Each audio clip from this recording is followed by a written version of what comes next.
Hey, what's up, y'all? It's Dondre Brown from 1428 Financial Wellness, here to bring you information that you need so that you can do what you need, not tomorrow, not next week, but right now. You can do this you can utilize this information right now to do what you need. Let's jump into this video with AO talking about spending habits that are keeping you broke. Let's hear what they got to say. Once that girl who spent hundreds of dollars on hair and makeup and nails, and when you broke, you're gonna finally realize that none of that stuff is important, right? Because a pandemic's gonna come. Where you gonna go with the hair? Where you gonna go with the nails? Come on. You know what I mean? You are an author of your newest book called Dump Debt and Build Bank, the Everyday Chick's Guide to Money. Yo, dump the debt, stack this money. Stack that money. Let's talk about this. The Everyday Chick's Guide to Money. Give me some principles that every chick needs to know when it comes to dumping debt and stacking this money. I know she about to go in and it says chicks, so this information is for the ladies, but it's also for the men too. So if you're a man, listen up, right? When people are providing information to the ladies, the men also need to listen to it, right? Because there's a lot that we can learn based on the principles that women are giving women. So this is a chance for you to learn some things that may impact your communication style, may impact the way in which you handle the budget or don't handle the budget or handle the budget together. So this is going to be some good information. Take notes. First of all, you got to get on a budget. But before I even get into like the technical stuff, the tactical stuff, the first thing that I actually address in that book is your mindset. Addressing the things that you grew up understanding about money as a child. And I have affirmations in there because I believe that we were all created to live an abundant life.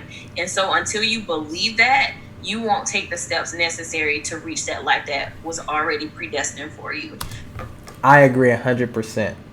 Right, so I'll leave a link to my book called Manifest More Money. But I agree with her. Like, I agree that even in my book, I lay out financial affirmations, right? Not only based on increasing money, but wealth, prosperity, abundance, really focusing on those things. The first thing you have to do is believe, right? You have to be able to say these things out loud and carry that out in your daily life. Like, what affirmations are you telling yourself? It's very easy to spit venom and be negative, right? And have that thing come out of your mouth so easily, right? That comes out of people's mouths so easily, right? But the positive affirmations that builds confidence, self-esteem, and your belief, how frequently does that come out? Keep talking. Let's get it. So first and foremost, get your mind right. And then we're going to get on a budget. And then we're going to start attacking the debt. We're going to call our lenders. We're going to make plans. And if you're paying off debt right now, like now is the best time because you aren't paying interest. You're getting right to the principal. But being smart and strategic about paying off your debt. And then once you pay off your debt, let's talk about building wealth. Let's talk about how do we end the wage gap for women by asking for a raise and negotiating raises. We're going to talk about creating multiple streams of income, starting businesses. But then I even go even deeper. Once you have a family, let's talk about having an estate plan. Let's talk about having life insurance.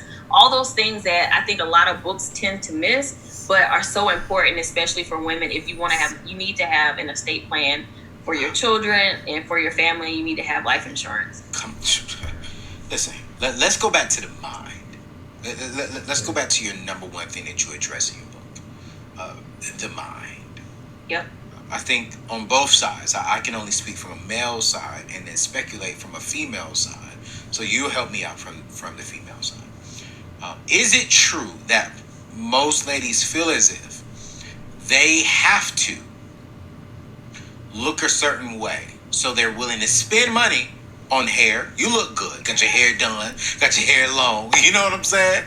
They spend extra money on the makeup because they want to make sure their face is not flawless. They spend extra money on the nice clothes. And so one thing I love what you said is, before you get to the practical, have an understanding of where you come from. Because if all you saw were your parents and your family spending all this money to look a certain way, to come off a certain way, you don't care how much money you come from. How do we address that young lady that's probably upset with me on YouTube right now for saying this. But internally, she knows, yeah, I'll spend $1,500 on a bag. Yeah, I'll spend, $1,000 on some weave. Yeah, I'll do this, and don't even have $500 in their bag just so they can look a certain way. Address that for me. Am I off? Am I wrong? I'll give you the floor to tell me, Anthony, you dead wrong. So before she goes in, like, I want to hear from our ladies and in the comment section. Is this true?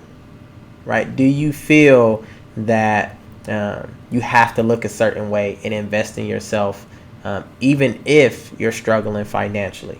Like, this is a space and an opportunity to be honest. Right? Leave some comments. Again, she's probably going to give her opinion. Does this apply to all people, right? Or all women?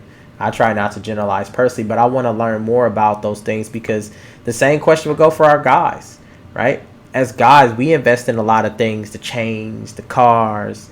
I don't know if y'all still do spinning rims or not. Y'all still do spinning rims? I don't know. I didn't do spinning rims. I just did a Toyota. I called it the Green Bean, but whatever. But again, how much money do y'all invest in yourselves, or feel the pressure of investing in yourselves to live out to this thing of beauty and all these other things? And yeah. Look, Anthony, I was once that girl who spent hundreds of dollars on hair and makeup and nails. And when you broke, you're going to finally realize that none of that stuff is important, right? Because a pandemic's going to come. Where are you going to go with the hair? Where are you going to go with the nails? Come on. You know what I mean? Come on. So I do believe that women do want to have some aspect of self-care when it comes to their presentation. But one thing I'll tell you that I did when I was getting out of debt, I stopped going to get my hair done professionally. I stopped going to get my nails done. I stopped buying all the makeup, and I learned how to do it on my own. So if you really want to get serious about your finances but still look cute, learn to do it yourself. Learn to... Hey, that's men too, right? When you get focused enough and prioritize saving money, managing your money, when you get to the point where that is really important to you, you will learn and understand, like, man, I can do this myself, right? Because there's a cost to convenience, right? Really quick example. Do you order your food or do you go pick it up? Especially if it's close. What do you do? Because if you order it and they deliver it, tip and delivery fee. But if you go pick it up, hey. The DIY, be resourceful. And I think when you have a hunger to get out of debt, to get your finances together, to leave generational wealth, you'll get resourceful. We always figure out a way to do what we want to do. We really do. And I think sometimes we become lazy. I watched my mom. She was working 3 jobs. I remember a Christmas. We went over to our friend's house on Christmas Day, and we bought our toys over there. And we were so excited about our toys. But then when we saw what our other friends, our other peers got, we started crying. And my mom came back home and said, that's the last Christmas my kids will cry. And so for the next Christmas, the next years and years, my mom didn't work 1 job. She worked 3 jobs from September to December 13th, every single year, just to make sure that we had a good Christmas. So I say all to say is, you're right. People will find a way when you really want to find a way.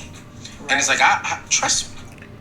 And it's crazy because we can probably recall either our family members that have that same story or us, right? When it's time to, I'll use Christmas as an example because that's a great example.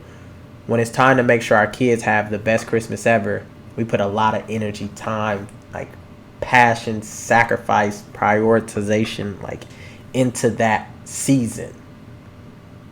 But if we did that all the time, or to save money, to pay off debt, like use that same energy, we would be able to attack things so much faster. So really quick example, you buy your kids their toys right after Christmas because it's typically cheaper, and you hold on to it. You ain't got to tell the kid, you hold on to it. But then from September to December, you grind, you work hard, and you take that money and then pay off some debt. Right? We got to use different strategies. We got to We got to understand our behavior As a single and man, change our I strategy. want a beautiful woman. As a brother, I can't tell the difference between $1,000 weave and $1,000 wig and $100 wig. Just as long as you look good. Hey, I'll be keeping it real. So look, I hope y'all like this video. She dropped some really good information. Toxic spending habits, right? You gotta watch how you spend, right? And you gotta learn about yourself to make sure that you don't stay broke. You have to figure it out. But again, if you like this video, make sure you click like and subscribe and share it with someone. Have that conversation with them. And I'll see you in the next video. Peace.